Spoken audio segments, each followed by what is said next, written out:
Hey everyone, and welcome back to Unlock English Podcast. I'm Alex. In this episode, I'll share some effective tips to help you sound more like a native speaker. We'll also dive into common, simple phrases that native speakers use every day. These are real expressions you'll hear in real conversations. This episode isn't just about learning, it's also a listening exercise. You can listen, understand, repeat, and practice speaking along with me. It'll help you sound more natural and confident. Let's get started.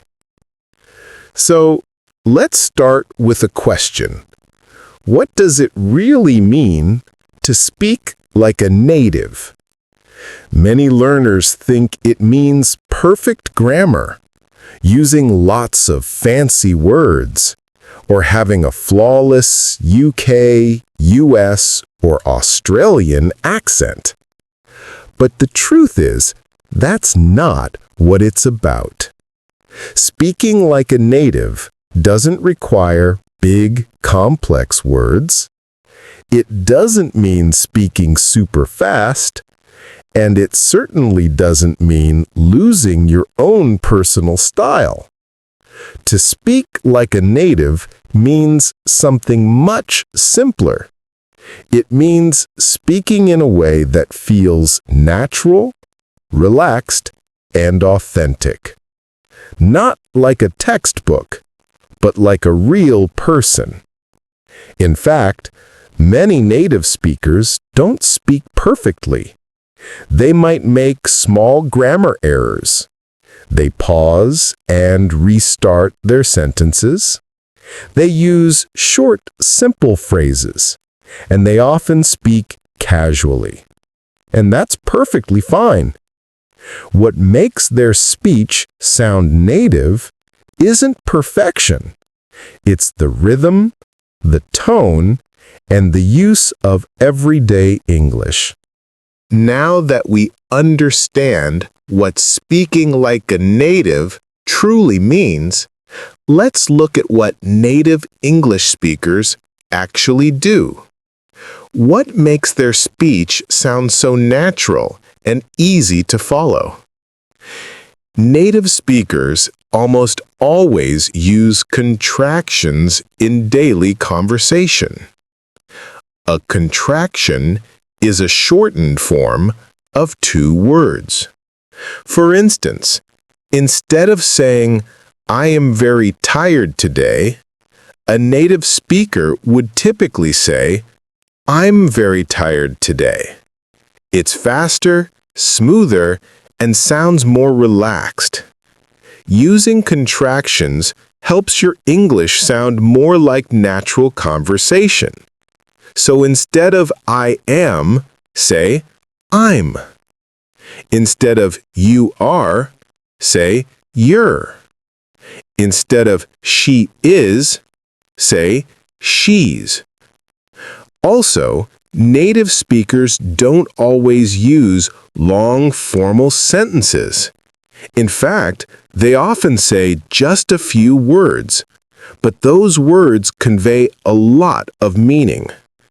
These short, practical phrases make conversations feel easy and real. Here are some common examples. Sounds good. This means I agree, or that plan is fine with me. No way. This means really, or I can't believe it. It shows surprise or disbelief. I'm in. This means I want to join, or I'll participate. Hang on. This means wait a moment. All set. This means I'm ready, or everything is prepared. Got it.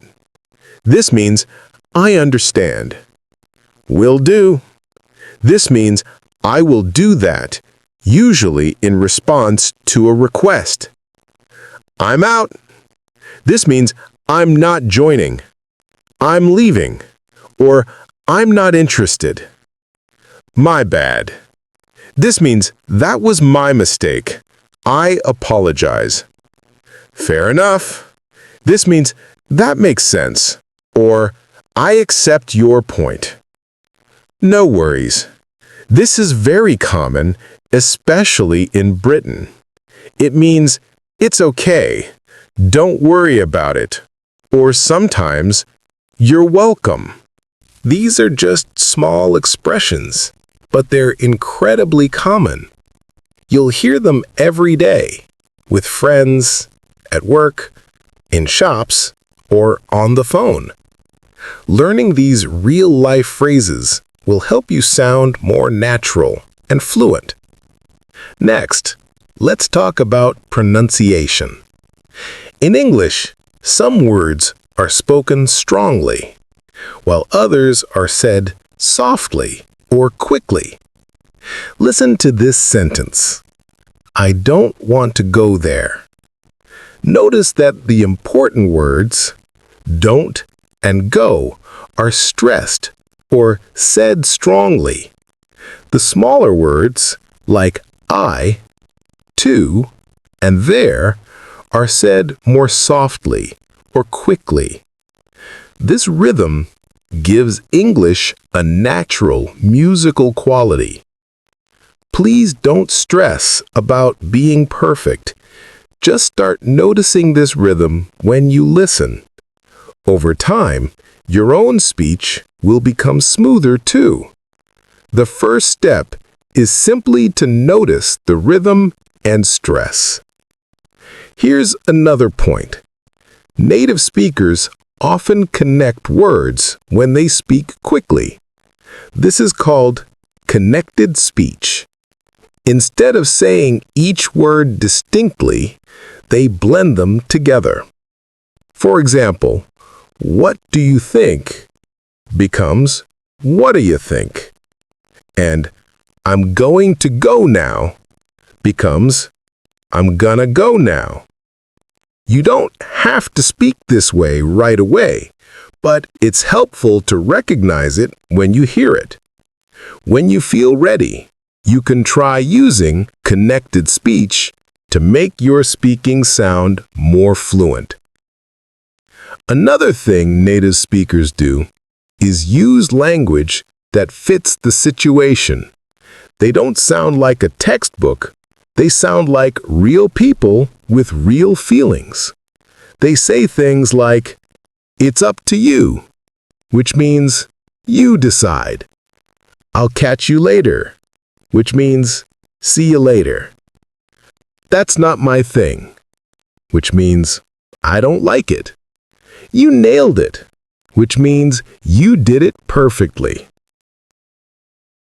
Learning these everyday phrases helps you sound more like a native speaker and also helps you understand them better when you hear them.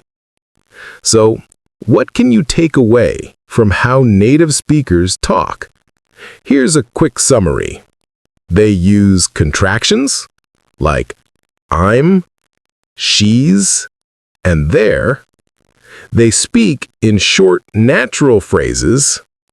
They use rhythm and stress to convey meaning.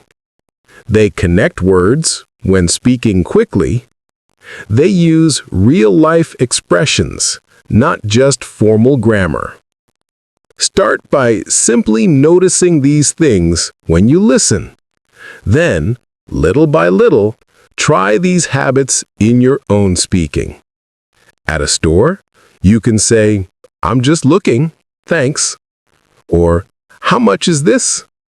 Or, "Do you have this in a medium?" At a cafe, you can say, "Can I get a coffee to go?" Or, "I'll have a latte, please." On the phone, you can say, "Can I call you back?" Or, "Sorry, bad connection." Or, "Let me put you on speaker." But the key is to start slow. Write these phrases down. Say them out loud. Practice them until they feel natural. Great job today. You didn't just listen. You practiced real English. These short, natural phrases are what native speakers use every day, and now you can use them too. You can also start to notice them in what you listen to. Remember, the key to sounding like a native speaker isn't using complex words. It's using real phrases in real situations with real emotions. If you enjoyed this episode, go back and listen again. Shadow the phrases. Repeat. Make them a part of your daily English routine. This is Unlock English Podcast, and I'm Alex. Keep listening, keep speaking, and keep unlocking your English. See you next time.